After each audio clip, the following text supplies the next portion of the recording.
And now, from beyond our dimension, this is the JeffMara podcast.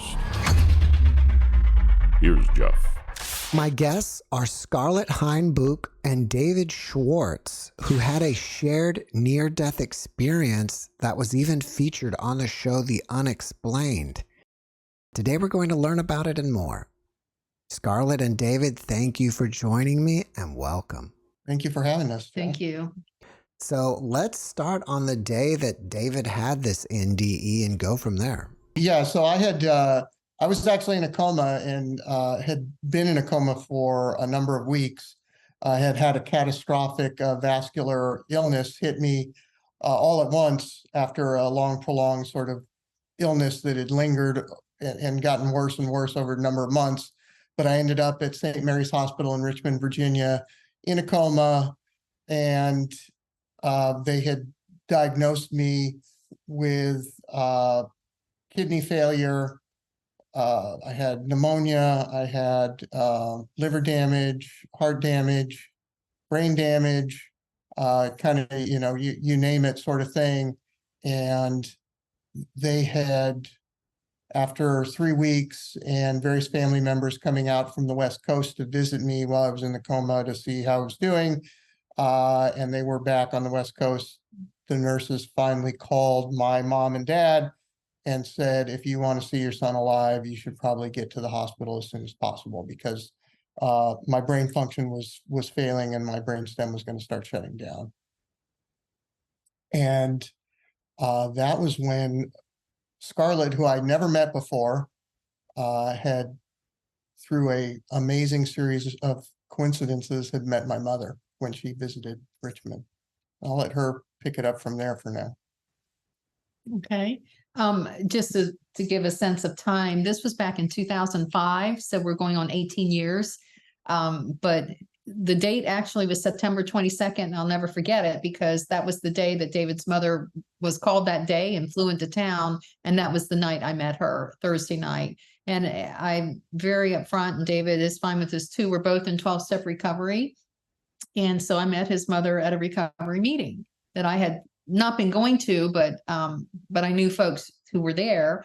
And it had been a long story why I'd stopped going. I was a grad student and a single mom, but I was invited by my friend to go to this meeting that night. And that's where I met David's mother, who told what had happened and had just come from the hospital for this evening meeting, saying she had signed the funeral directives because David's illness at that point was not recoverable, even though it had taken 12, 13 consults before they figured out he had a very rare form of vasculitis at that time called Wegener's granulomatosis. They've since changed the name, but basically it forms little granulomas that impact and scar the organs. So David was also in full respiratory arrest on a ventilator and a lung had collapsed. He also had a chest tube. His kidneys at that point not only had failed, but they had been destroyed by the granulomas and the scar tissue resulting. He also had sepsis and double pneumonia, and then he had blood clots. And then he was in the cardiac care ICU because his heart then went out of rhythm. So the whole prognosis was dire. So when I met his mother that night, and people had known David, but I didn't know him, when they were standing around crying because this had been going on for so long, it was just so quick and devastating that and the situation was hopeless. And something about his mother, and her name, I call her Mama D now, but she just really touched me. And I just felt so sad for her. And I'd been hearing about David, but like I said, I didn't know him. And so when I went up to say how sorry I was at the end of the meeting, what ended up coming out of my mouth was, again, one of those things where your head differs from what your mouth. And I said, I don't think you should give up hope yet. And I don't know why I said that, because clearly it was hopeless. But I had trained in Reiki. I was a single mom of 2 boys with disabilities, and knew that my sons were the reason why I had trained in alternative healing techniques to help them. And so I offered to go see him if she would like me to, assuming he even lasted the night, because at that time they didn't think he would. And she explained to me that, that David was Jewish. And I said, I totally understood that. I would be totally respectful. of his faith, and that Reiki that I had been trained in was not religious. And if she, and I would go if she would like me to. And I was also at that time, Jeff, on a prayer team at the church I was attending, and we did affirmative prayer. So I told her I would do that too, and again, be respectful. And she would have to put me on the list to be let in because I'm not a family member, and he was in the ICU. So the big question mark again would be if he were alive the next day. So I said my prayers that night. I was like, I don't even know why I said that. I felt bad that I'd said that because I didn't even know what I could possibly do. And being quite honestly, I was a broke single mom and a grad student. I didn't even have money, barely put gas in the car to go to the hospital to visit this dying stranger that I didn't even know. But there's a spiritual pull here, and I had to listen to it. So that's what happened. So that morning, Friday, September 23rd, 2005, I called the hospital to see if he was still alive, and they said he was. And so I was also teaching a class, marriage and family relationships, and we'll get into that later. But I went after the class ended at noon and went back to go work with him. And, when I walked in the room, it was devastating. The room was just so quiet and hushed. And I had never seen anybody in acute kidney failure, so I didn't realize that their whole body swells. He had the ventilator, the feeding tube, all the IV line and the central line, and he had all the monitors and beeps and the machines keeping him alive. But he wasn't conscious, and he was in what they also said a paralytic unresponsive coma at that point. And because of the chest tube and the lung collapse and the long-term ventilation at that point, they said he had not gotten enough oxygen to his brain. So they did suspect brain injury as well, in addition to the kidney destruction that they said he could not recover from. So that's when I walked in, that's what I saw. And it was really unnerving, and I didn't know what I would do, except that my mother, a career nurse, had said, even if people are in a coma, they can hear what you say. So if you haven't met somebody, introduce yourself like they're awake. So that's what I did. So, David, you had been in a coma. Had you left your body yet? And if so, what were you doing? I had not left my body during this whole experience, which occurred, in different facets, which I'll let Scarlett describe. I was in that place of pure peace and love, as I describe it, and so many others who have had NDEs have described it as well. Really, that was my experience. It wasn't until I came out of my coma that the intensity and the importance of what had occurred started to sort of impress itself upon me, and I started to realize that I had this profound experience, and that it was something different than just being sick, getting in a coma, and then healing. When I looked at all the different things that had occurred, but in that moment, in those times, I have relied on Scarlett to relay the experience, because to me, I was just asleep. I was in a coma, and the feeling of just quiet and love and stillness and peace were the primary drivers of the entire experience that I had during that time on the other side. Scarlett, at what point did you leave your body? Well, when I worked with David that day, this is significant. My feeling as an energy practitioner was that he was not in his body at that time. But I did ask, I felt he was hovering around, and throughout the time, I felt he was in and out of his body. But when I worked with him, I did some energy work for about 15 minutes, didn't feel much of a response. So my thought was he's probably going to go. But what I did say to him out loud was that if he had some unfinished business and he felt like he wanted to stay, that I would make a commitment that I would come back and work with him, and I would see it through. And if he wanted to go, then to go in love, to go in peace, and to know that it would be okay, that everything was okay. but something unusual had happened even in that brief time of working with him, because I started by holding his hand, and I felt something open in my heart. I felt this sense of grief and pain and sorrow, and I felt his feelings. And so that surprised me. I mean, it's not surprising to be empathic with people because that had happened since I was 4 and had my own NDE, but to feel his feelings to such a huge degree was really surprising. So when I was getting ready to leave and I took his hand to say a closing prayer, that was when I realized that my hand, I couldn't take it away. It was like it stuck. He had no grip, but my hand was almost fused to his. And that's when I realized that his spirit was reaching back.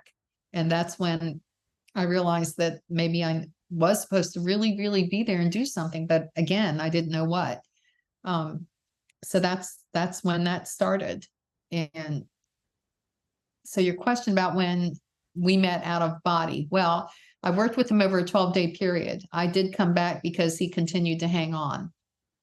And I think it was the 4th or 5th day I came in after class to work with him and started the normal process that I used, which was to take his hand and say an opening prayer. So I took his hand, said my opening prayer, and I would go into the silence with him, Jeff. I would start to match my breathing with the ventilator so that I could kind of get energetically aligned with him and his heart rate. And this was some of the techniques that I used. And so in that point, when I took those deep breaths and started to regulate and match his breathing, that's when I had the experience of being all of a sudden not at his bedside holding his hand, but being in another dimension. And in that dimension was the incredible, incredible love that you hear about, that the NDE folks talk about, that I had experienced in my own NDE as a child. And there I was in this love, in this light, but it was a different kind of light. It was like millions, billions of drops of white light, liquid love, I call it, even though it wasn't wet. We don't have words to describe the chemical feeling of, or the chemistry or whatever it was of the dimension I was in, but it was just absolute love. And I call it the every kind of love and the forever love. It's just dimensionless, timeless, and it's just all types of love. It's not romantic. It's just incredible love. Again, words fail me even after all these years. But there I was, and that's where David's spirit was. And that's where we met. And I realized he had a choice. He was hovering in that space of whether he was his body was still so devastated. It wasn't sure if he could even come back and survive without severe disability, if he even did. And I had to understand, and I wrote about this later, about how he taught me in that moment too. Not only was I experiencing this kind of love, but I recognized him. Even though we hadn't met, I realized that I knew him on a spiritual level and that I loved him on a spiritual level, but also on a human level. There was something about him. He was like my soulmate. And I was just so shocked by that. You know, even in that moment, I just accepted everything, but I was aware that I loved him and knew him, and it was stunning to me. And love is love, right? So if it was going to be best for him to go on, if his body was too devastated to come back, I had to respect that and want what was best for him, even if that meant not me, and we couldn't have this experience in the life.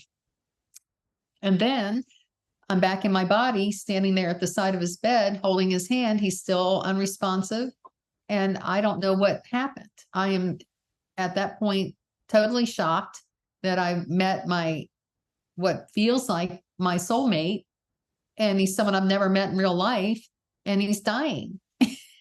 And I don't know what to make of this. And there wasn't even a word for what happened back then. I now call it a shared near-death experience because David was having a near-death experience. He was out of his body, ready to go. And I got to be there with him and share where he was and where he was hovering. But he came back.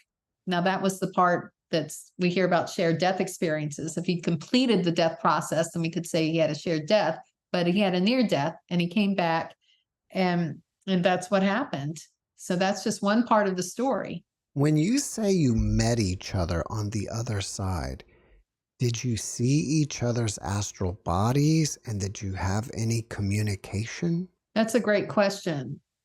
What I perceived were spiritual bodies, but I perceived myself. It's not like I could see myself necessarily, although again, it's hard to talk about, but it's like everything's in 360. I'm aware that I'm there. I'm aware that I'm seeing myself, but experiencing at the same time. But I saw David. I saw his spirit body, I just saw how he appeared. I mean, because I had never seen his face fully because of all the things that they had on his face. But I could see his face there. And that's where I met him for the first time in a state like that. Did you see Scarlett as well, David? The way I answer this question is, and what Scarlett was saying, when she perceived the feelings of pain and suffering that I had been through, those were absolutely accurate, because before I got physically sick, I was in a very bad emotional and spiritual place. I was really struggling, even though I'd found recovery through 12-step programs and was going on that journey. It just started that. In all other aspects of my life, I was pretty much a mess. My relationships, my physicals, health was not great overall, even before I got sick. And so she certainly sensed that. Now, as I just said, I didn't really have a conscious sense of being out of my body. But as we go through this story of telling you what happened on this journey, when I did come back to consciousness, when I came back to the natural world, I realized that I knew everything about Scarlett and knew that I had made the connection with her, that I was going to be with her. I knew the struggles that she had been in also. I had known, on a spiritual level and at a deep soul level, I knew all of that as well. So that was how I know that we had met and had an experience there. It wasn't so much that I knew I wasn't floating above my body. I wasn't in an astral state that I could perceive. Yeah. All right. So you came out of the coma. Did you guys immediately recognize each other once you regained consciousness? Yes. When I saw Scarlett, when I fully regained consciousness for the final time, when I was really back in my body, I'd had a few ins and outs in coming out of the coma. I saw her as this angel floating around my hospital room and realized that this was someone who I knew, and I knew all about her. I knew that she had been struggling with relationships. I knew that she was a single mom raising children. I knew that she had been on a journey for a soulmate as well. And I knew that we were going to be together. And that was just something that I just knew in that moment, and just had that feeling that this was it. And I can't, people ask us all the time, well, how would you know that? Well, I can't tell you how I knew that, but that's just the way it was. And from that moment on, now it took us a while before we came together in the natural world, but I knew that in that other dimension that had happened, because I had all this knowledge that there was no way I could have known otherwise. Do you feel that you guys knew each other pre-birth? Yeah, I mean, it's one of those things when, for me, because I had the conscious memory. Remember, David was in a coma, and his memories are more soul memories. I had the experience of knowing him forever. So I guess you could say pre-birth, but to me, there's an eternal sense of our spirits and our souls, whichever term you choose. But so I felt like I have always known David. So pre-birth, throughout time, he was, he was my mate. Yeah, for me, it just felt like it was absolutely inevitable. Here was someone who, out of virtually nowhere, came, and I was instantly in love with her, knowing that we were going to be together, which has been borne out these past 18 plus years that we have been together now in the natural world. But I don't think there's any way that this could have happened without us having a fated connection going back. Do you think that you have traveled in soul groups together? Or do you think you've been mates over and over again? I would say maybe a little bit of both. You know, it's so hard to say that we can pick a timeline of life that or a soul, but we have deja vu moments. We'd like to travel to places where we feel at home. So we like to think that, okay, well, maybe we have been there in another lifetime or sense of another dimension, perhaps. There's just so many ways to look at it, and so many theories. But I agree with David. The most important thing I can say is the hand of destiny was in all of this.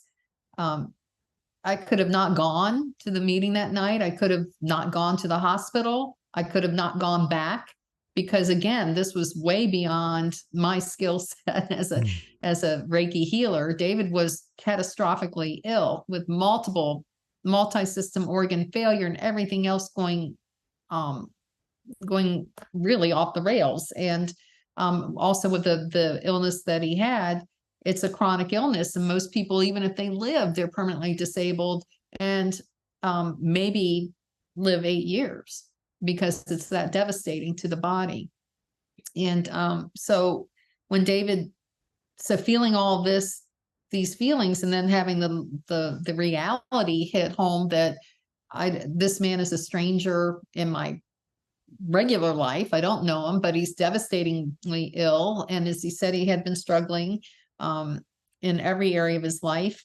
And I was, a broke student with struggling too. And I was like, I don't know how this is even possible to work out. I mean, I don't even see how this is going to work here. But my heart said, this is who I'm supposed to be with. And I thought, well, none of it made any sense. None of it. Did you notice that you had any feelings for him before you encountered him out of body? Yes, I noticed that my heart was open with compassion. And in the days before that out of body encounter on that other side where he was, at that point he was hovering. As David says, in and out, but our perceptions are going to be a bit different because I'm conscious, he's not. So we're having a different perceptual memory given our consciousness at the moment. But when I started working with him, I had some of the most unusual healing energy going on that I had ever experienced. And I had trained in Reiki for over a 7-year period and worked with people in other devastating situations, but not quite this bad, not someone terminally in a terminal coma, so ill. So I was seeing energy happen that I didn't even know how to explain. The energy, my hands would immediately get as hot as irons. The energy would pulse. It would vibrate. It would spark. It was all kinds of experiential energy in working with him. And what was also unusual was I felt it was pouring out of me into him and him to me. There was a bi-directional flow to it that was not just me giving him energy. We were in some sort of energetic sphere. I don't know any other way to say it, that was binding our spirits in a way that was kind of like I say, like a double helix, like our DNA got intertwined and our spirits got intertwined. Because I was also being healed too. I had a lot of healing going on. I needed healing in my emotional life. And that was happening for me as well. And again, the whole experience was unlike anything I'd ever encountered. After this experience, did either one of you realize that you have new gifts or abilities that you didn't have prior? I certainly did. I'd always been a sensitive person. I always felt like I was fairly intuitive and fairly sensitive. I was much more cerebral than physical in my formative years, and then even as an adult. And when I came back and started my convalescence took at least 2 years for me to physically get back. But during those times and after, I really felt that I had expanded my intuitive senses, that I had developed some heretofore unknown healing abilities myself. And I'd never trained in any sort of Reiki or even though I was a spiritual seeker, I'd never done any sort of healing training or Reiki training, but those types of skills definitely began to manifest themselves in ways that I had, wasn't conscious of, but they just sort of happened. So yes, definitely. How did you heal up from this? Did you heal on your own, or did Scarlett do Reiki? Well, it was a number of weeks after I got out of the hospital. We have a whole soap opera story that's behind all this, because I was still married at the time that I got sick. When I was well enough to walk around with a cane, I went back to my family in Washington State, was served with divorce papers, and came back to Richmond and told Scarlett, kiss me, I've got divorce papers, because we had, had that connection that we had made when I was in the coma had continued, certainly in the natural world, although we didn't act on it physically or any other way. And then when we got together, I moved in with her, and she made sure that I was well fed and well nourished, with vitamins and healthy food. And I had a great team of doctors that were giving me the best care, with good medication to treat the vasculitis as I recovered from that. And even with all that, it still took a good 2 years before I was really feeling that I had fully regained my lung function, my cognitive abilities were back. I had been a little fuzzy for a long time, but my memories all came back, and but it was all because of Scarlett being there with me and just sort of guiding me on a real healthy path of how to get there. In fact, she went with me to all my doctor's appointments to make sure that everything that they said, made sense, and that we weren't getting contradicting instructions, which we did, which put me back in the hospital again another time. But that's so yes, that's how that went. I have a theory that sometimes people after a near-death experience start seeing UFOs. Did you start seeing any of that? I wish. Well, I wish I did. I have not, but I certainly have more sense of seeing and hearing things that I can't explain a lot, which I certainly attribute to just being a little more intuitive, a little more sense-oriented in other spatial ways. Well, and I jump in here to say that we talk about UFOs, UAPs, unidentified aerial phenomena, or alien beings as though they're planetary base. But this is also at the heart of what happened too over the 12-day period I worked with David. As I mentioned earlier, his kidneys had been destroyed from the granulomas and the scar tissue that had formed. And that's when the nurses and the doctor had said that, his kidneys don't regenerate. They might return a little bit of function, but they would never be fully functioning. And David would have to be on dialysis for the rest of his life. He had been getting dialysis in the hospital, and that because of the severity of his illness, he would not be eligible for a transplant list. So when I was working with David, I guess, again, that first week, we had an encounter with beings of another realm. I can't say that they're aliens. I don't know who they are. I've been researching actively for the past 17 plus years to try to figure out. It just was not something that had been in my thought pattern. But just to say that I had one of the specific prayers that I used when I would work with David would be about wanting only the highest and best, most sacred and holy energies in the universe from the creator of all that is. And I would say in this dimension or any other. Now, I feel that the power of the words, when combined with the energy work I was doing, plus the ability I had as an NDE from 4-year-old drowning, being a 4-year-old who drowned and was out of my body, I experienced that other side myself and understood that there's, for lack of a better word, there's portals that open when you're in those different dimensions. So I feel like David, being the prolonged NDE or hovering out of his body, his portal was open too. Well, what happened was I perceived 4 blue beings. Now I was at home. I had the ability to see things remotely from childhood on after my own NDE. So when I was at home, I saw in my mind's eye these 4 beings in his hospital room. They were extremely tall. I'd say maybe 6 or 7 feet. It seemed to me. I don't know. I mean, it's hard to get a perception, but they just seemed tall and they looked to be blue. That was the shade of color of their being from head to toe. The skin, everything was blue, and they looked to be dressed in hospital scrubs like they were a healing medical team. So that's how they appeared to me. Well, what I saw in my mind's eye too was that they were putting like a holographic set of energy kidneys into his body. They were just kind of going into his body.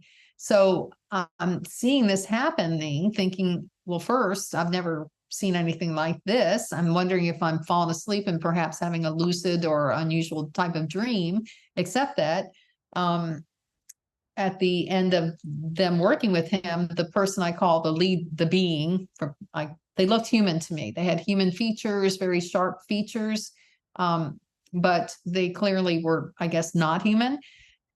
But they looked up. He looked up at me, and I had a sense of gender, and nodded his head as though he could see my presence in the room. Now, again, as being a kid, I could be out of my body and had been seen before. So I thought, well, that's interesting.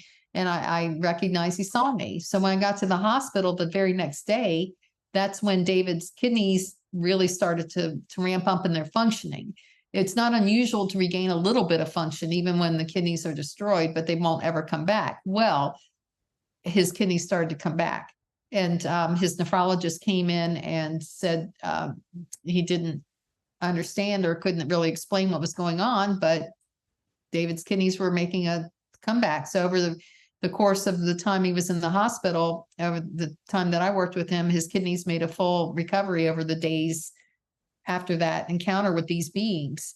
And the doctor said, well, we can't explain it. And the doctor and the nurses started calling him Miracle Boy. And that's what happened. They said it's not explainable how this happened. That's amazing. Were those blue beings bald? My sense was they didn't have any hair, but yeah. Did you have any other conversation besides just kind of like gesturing? No, it was all in mine. It was like, well, I felt like they got this. They're here to help. And that's was just my knowing that they were there to help. Mm-hmm. And that was the area that needed the most help at the time. So I thought, again, when these experiences are happening, it's hard to process it when you're in the moment. So, I've had many years to think about it. And as said, we didn't even want to talk about it for we never even talked about it for 10 years. It was just so out of the realm of my understanding. The whole experience was out of the realm of understanding everything that happened. But it is, they were there, and, I can't explain it. When you say you didn't talk about it for 10 years, does that mean publicly or not even to each other? No, we talked about it with each other. We just didn't talk about it publicly. There were only maybe 2 or 3 people that we trusted that we said, hey, we had this experience. I just, what do you think? I mean, have I lost my mind? I mean, have you heard of anything like this? And nobody really had, or the one friend thought that she said, well, maybe they're Pleiadians or Arcturians or whatever. And so I did some research on that, and that didn't match what I had encountered.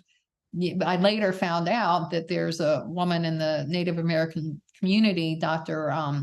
Artie Six Killer Clark, who has done a tremendous amount of research on these blue beings in her book, Space Age Aliens, which I highly recommend, being very well known to the Native American community, and that these blue beings have helped Indian folks heal in war situations and are very well known, considered to be part of Star People. So I have some Native American background as well, so I don't know if there's something going on with that too, but that resonated with me, and I have to respect that there, as more revealings are coming out about, perhaps contact with other beings in the universe, just from a purely scientific and logical mindset, we're just one tiny little planet in a billions and maybe trillions of galaxies. So it's certainly, and multi-dimensions, and there's so many theories in the realm of physics of parallel universes, multi-dimensional universes. So I don't know, I can't say what or who they might be, but I can say unequivocally that something exists. It'd be kind of foolish to think we're it. At least I would be disappointed if that's it. But yeah, so. For those first 10 years, we did share the bare bones of the stories with friends and family. And of course, everybody would say, oh, you should write a book about it. I think that for me, a real turning, and I think for Scarlett in a lot of ways as well, but for me, a real turning point was when we attended the International Association of Near-Death Studies International Conference in San Antonio in 2015, which coincidentally was exactly 10 years since I had been sick and Scarlett and I had met. And it was there that I had got a chance to see and hear from other near-death experiencers and hear their stories. And for all those years, Jeff, I really felt sort of just that I was this guy who had this kind of bad illness. And don't get me wrong, I had read all my medical records and I knew that I was how sick I was, and that in real terms that everything that I had was not survivable by any natural means. But in a sense, I just felt like I was just this guy that got sick and came back. I was obviously incredibly lucky to find the love of my life in doing so, but never really felt like, oh, I'm this near-death experiencer and all this. But once I started hearing other people's stories of their near-death experiences, and hearing stories about, honestly, about other blue beings that had been encountered in stories, was when I really started to understand that, hey, maybe this is something that is real, and that I really am part of this community and part of this special group of people where these things have happened. I had this sort of soul altering experience, and that this was more than I had originally given it credit for. In what other ways that we haven't mentioned did your lives change after this? Every way you can possibly think. When I look back on where we were at that time, where everything was so hard for us both. I mean, David had when he said it took 2 years to recover, it took 2 years. His kidneys were fine from then on, but it took 2 years to get his lung capacity back, and also to get the Wegners under good control. It was in pretty much good control, but it had to be kept an eye on. And then, David also ended up with double pneumonia because of the medication, and went back in the hospital and nearly died again from double pneumonia, and because his immune system that was too compromised. But there was just so much that we had to get through. And, again, I wasn't I mean, I would teach the class. I mentioned I was teaching marriage and family relationships class, and I would say, never date somebody who's newly divorced or is suffering from a major health issue, having to rebuild financially, trying to figure out their life, who may have a substance abuse issue, even though he was in recovery, all these things. It was like, I don't know. This wasn't on my checklist. And so that's what happened. I mean, we really had to work hard at overcoming the financial burden of when our health system. Anytime anyone has a major health crisis like that, there's huge medical bills. I mean, we had to work through all of those things, and fortunately, we got some help from his employer, whose health insurance at least covered quite a bit of it, but there's still a lot left over.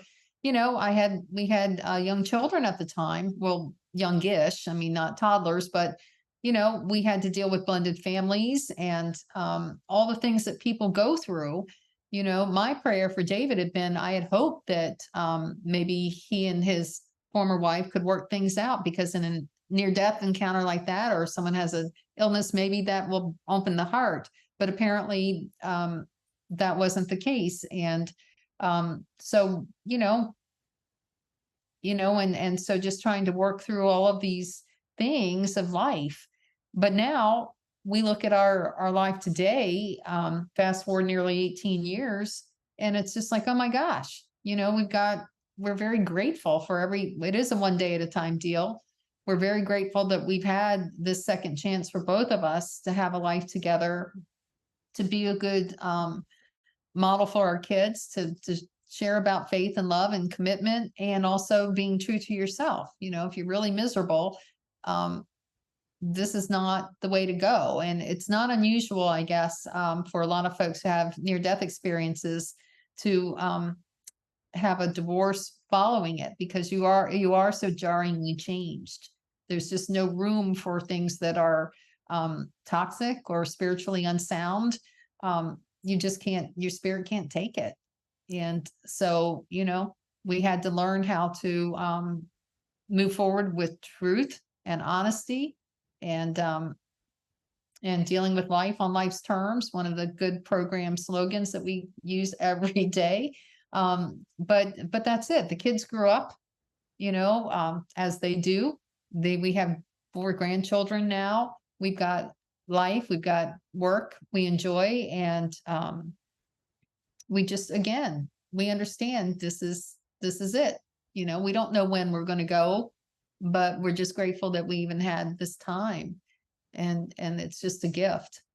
Possibly most important is that we do have spiritual and emotional balance now, which at least for me was very much lacking before this all happened. I fully believe that the reason that I got sick was because I was so far out of balance spiritually and physically and emotionally, and that coming back from this and meeting Scarlett and being with her and learning from her has helped me to be a better man, a better husband, a better father, a better son, a better brother, and has allowed me to sort of, it's taken time, as she said, but to get into a balance where I'm no longer dreading what the next day is going to bring. And that's a blessing for anybody who's ever been in those dark spaces and in those places. I'm here to tell you that it gets better. And we're just so incredibly grateful to all of our family, all our friends, to the program of Alcoholics Anonymous. It's all of it has been a guiding force to get us to where we are today. And where we are today is good. We have a strong marriage, a strong partnership, good careers, and good relationships with our children and our family. And that's, can't really ask for much more than that, I don't think. Do you think it's possible that you planned this coma pre-birth? I don't know about that, but as I just said, I fully believe that the reason that I got as sick as I did was because that my soul and my spirit just knew that I was I'd always felt that I was a man of integrity, that I was a man of substance, but it wasn't coming through in reality. And it wasn't, there were too many other negative things that were coming through. And that my spirit just said, well, you want to keep living outside of that congruity and living outside of that integrity that you're obviously capable of, we're going to give you a reset. And that's what happened. And that by getting that reset, it allowed me, that so-called second chance at life. And that's really what it was. I think you mentioned that the medical team called you a miracle patient because that your kidneys healed. Did you ever mention to them that you had this experience? Well, it was very clear because my kidney function started to continue to improve after I was awake. And so I would have all these consults with these doctors. And I'll tell you, there is nothing quite like being in a Catholic teaching hospital, having doctors come in, sit on the edge of the bed, ask me if I'd like to pray with them, or having a nephrologist come in, and every day he would come in and check on me, and he would tell me again in just straightforward terms how much more my kidney functions had regained over the last 24 hours since they tested, because at this point they were testing me every day because my functionality was improving, and that's like unheard of, right? So he wouldn't offer an explanation or as to why, but he would just tell me.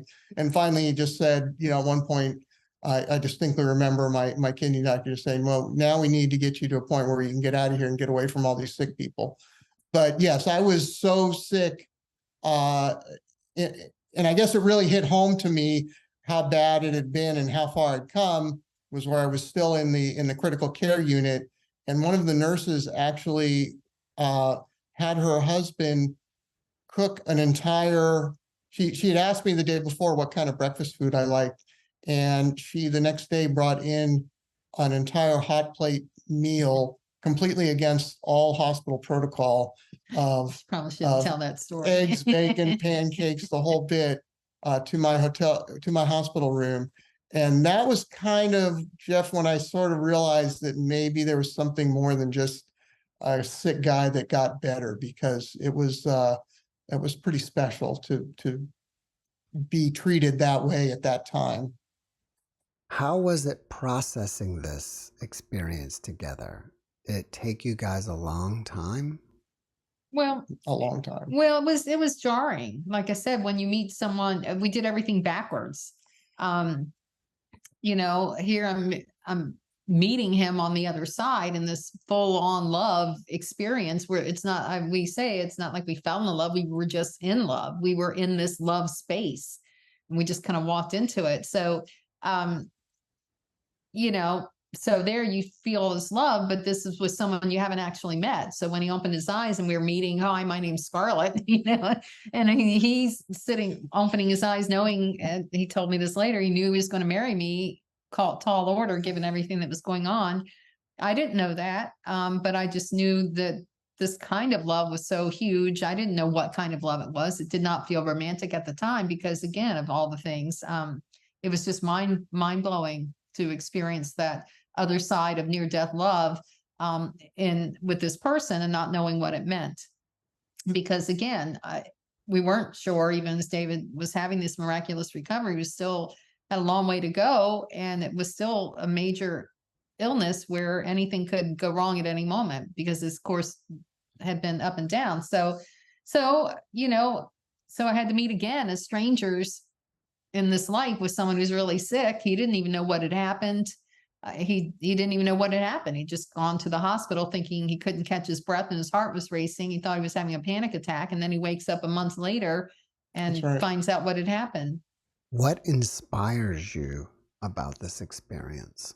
I think everything, just the fact that there were so many elements. One of the things I hear from all the time are people who are lonely. They've given up hope on love. They're sad. Their lives haven't turned out the way that they hoped. They might be bitter. And I guess, and that's not to dismiss anybody's experience, but I mean, I'd given up too. And that's one of the things I tell people is love finds you.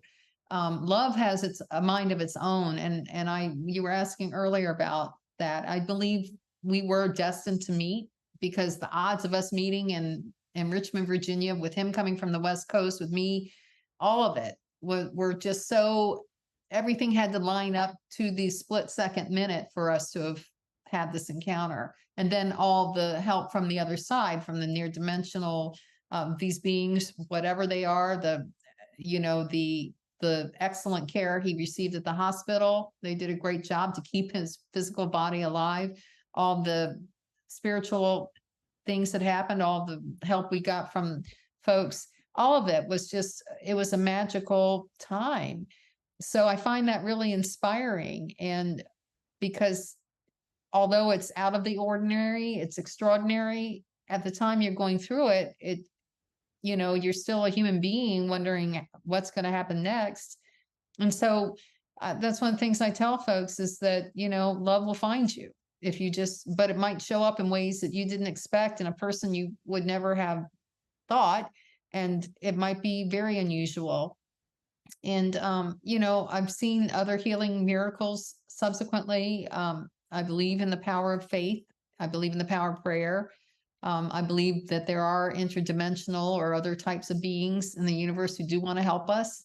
And I believe that they're accessible. And I think the power of love that we've experienced on the other side is accessible. And I believe that a lot of this is can transform the way we treat people in hospital settings by maybe doing things a bit differently. I'm not sure if you're familiar with the term star seeds, but if you are, would you consider yourself star seeds, the blue beings, members of your star family, and you're here both to complete a mission together? I hadn't really given it that thought, but as you're saying that, it resonates with me that certainly could be. I mean, I think we all come from the stars in some way, and because there's so many dimensions, our lifetimes are just a blip in the scheme of time.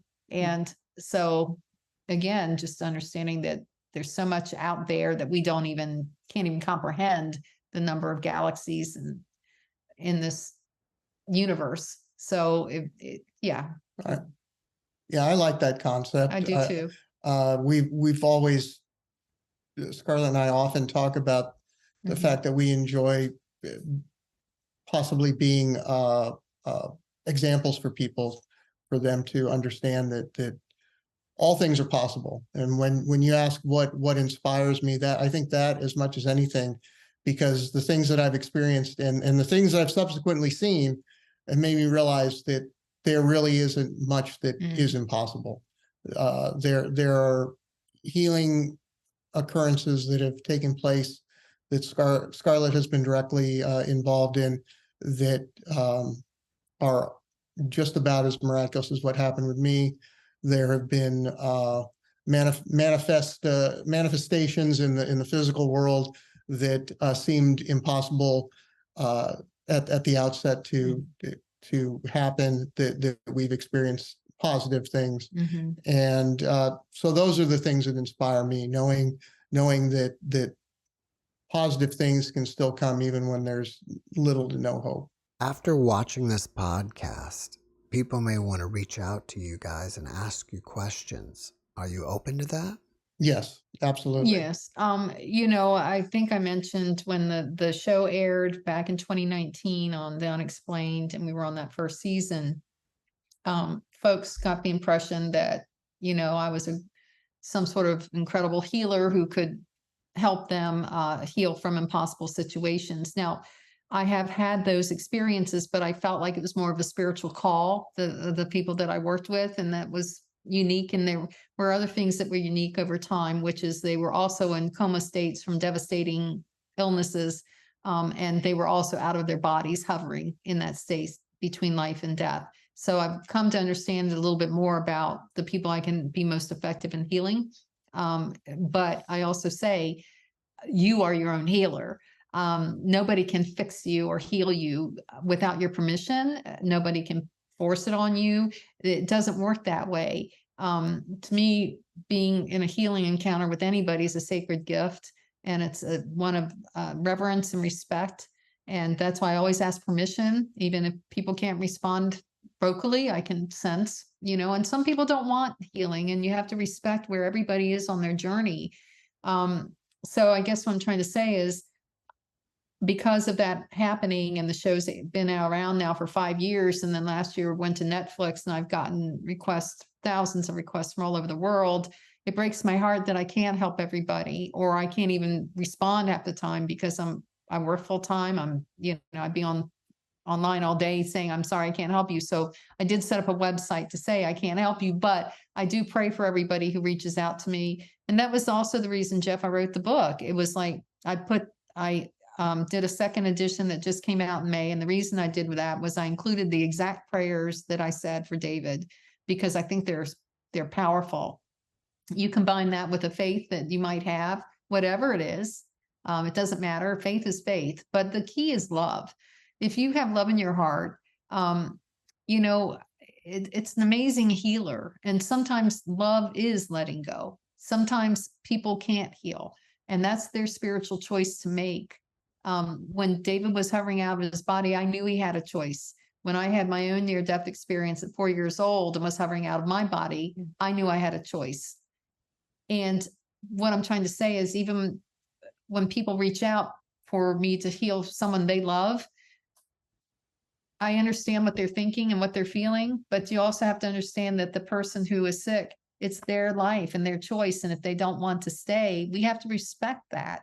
Sometimes making people stay against all odds, or if they're going to come back and be in a devastating situation that their spirit may not want, it's not loving to hold on to people when they're ready to go. And so I've learned that too. I just try to respect everybody's journey, and I consider myself a facilitator, but ultimately all healing comes from the person within. When I worked with David, it was his healing energy and his desire to be healed that allowed me to facilitate his healing and get that energy going. So I think if people could think about healing as something that's a respectful relationship rather than a fixing relationship, it's a very different way of thinking about it.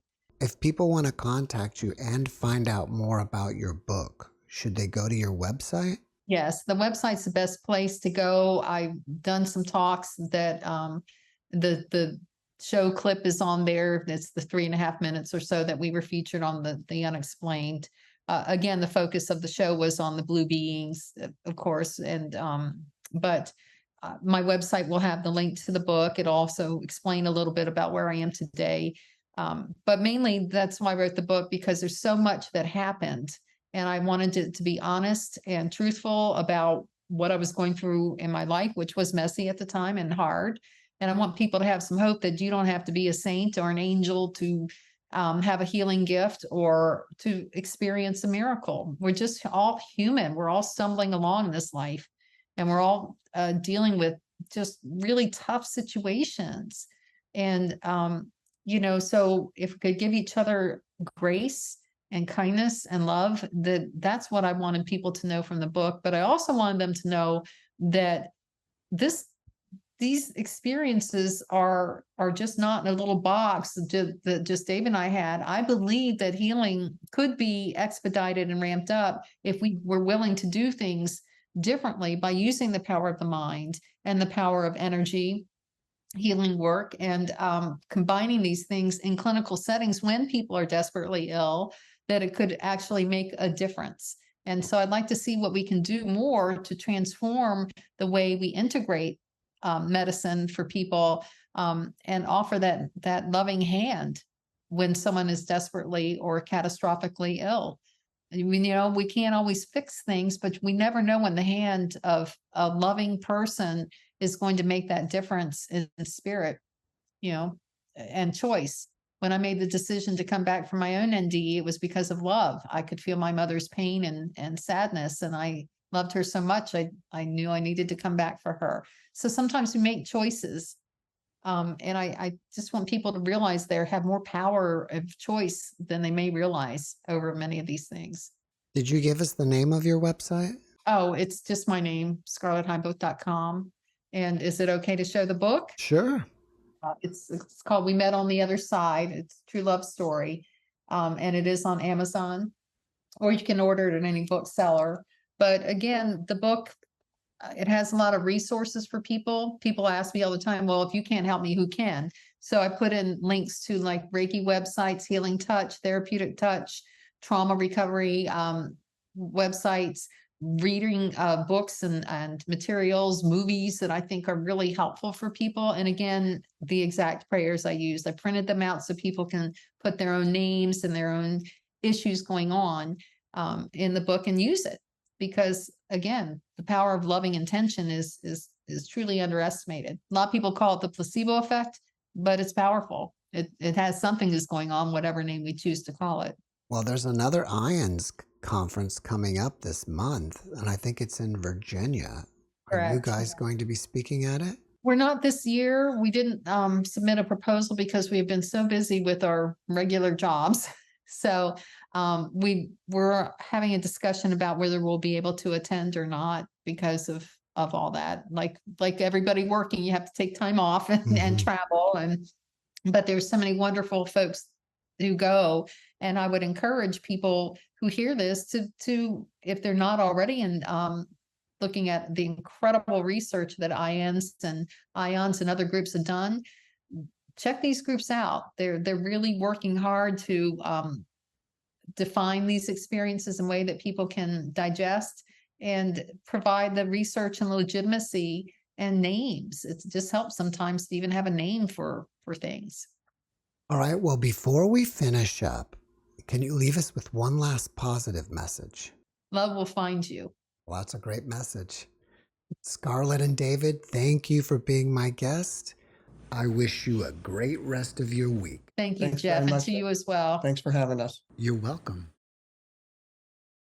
Thanks for watching the JeffMara podcast. I really appreciate you. Another way to show support is through YouTube memberships. And if you do, there are loyalty badges and other perks depending on your level of membership. All you need to do is click the join button underneath the video to find out more. Thank you for your support.